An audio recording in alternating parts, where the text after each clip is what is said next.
ভোরের প্রথম আলো যখন আকাশে উঁকি দেয়, তখন যেন গ্রাম বাংলার প্রকৃতি নিজেকে এক অদ্ভুত সৌন্দর্যে সাজিয়ে তোলে। সেদিনের সকালটাও ছিল এমনই মুগ্ধতার। আমি প্রকৃতির আহ্বানে সাড়া দিয়ে বেরিয়ে পড়লাম। সঙ্গে ছিল তানিম, আশরাফুল, ওয়াহিদ, রাফি এবং আমাদের ছোট্ট ভাই। আমাদের যাত্রা শুরু হলো বারাখালী ব্রিজ থেকে। প্রকৃতির কোল জুড়ে তখন ঘন কুয়াশা। ফসলের মাঠগুলোকে মনে হচ্ছিল এক একটি শিল্পকর্ম, যেন নিজ নিজ সৌন্দর্যে প্রকৃতির মঞ্চ আলোকিত করে রেখেছে। আমরা হাঁটছিলাম কুয়াশার পর্দা ভেদ করে, কখনো সবুজে মোড়া সরু পথ ধরে, কখনো গাছপালার ছায়ায় ঢাকা পথে, আবার কখনো খোলা আকাশের নিচে। প্রতিটি মুহূর্ত যেন এক একটি কবিতা। হাঁটতে হাঁটতে পৌঁছে গেলাম ফিরিন্দায়। সেখানে দেখলাম একজন কৃষক নিজের জমি থেকে মূলার শাক তুলছেন।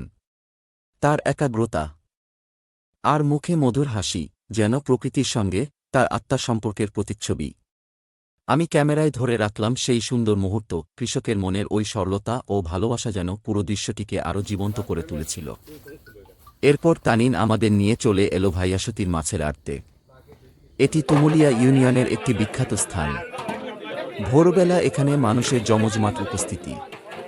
কেউ মাছ কিনছে, কেউ বিক্রি করছে, কেউ দরদাম করছে। চারপাশে যেন এক সজীব প্রাণের স্পন্দন। তানিনও এখান থেকে কিছু মাছ কিনে নেয়। এই পুরো দৃশ্যটি যেন গ্রামীণ জীবনের অর্থনৈতিক প্রাণচাঞ্চল্যের প্রতীক। এরপর আমরা রওনা দিলাম ভাইয়াসতি নামাবাড়ি হয়ে মানিকপুরের পথে।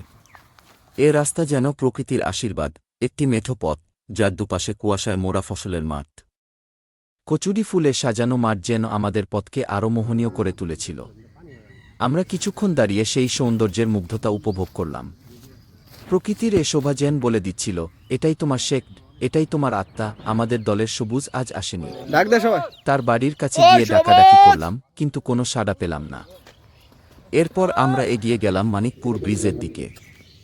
সেখানেই আমাদের শৈশবের বন্ধু সাইফুলের দোকানে গিয়ে সকালের নাস্তা সারি। সেই সময় তামিনের ছেলে মেয়েও আমাদের সঙ্গে যোগ দেয়। তাদের সরল আনন্দ আর কৌতূহল পুরো মুহূর্তটাকে আরও সুন্দর করে তুলেছিল। ফেরার পথে দেখা হলো স্কুল বন্ধু রাজীবের সঙ্গে।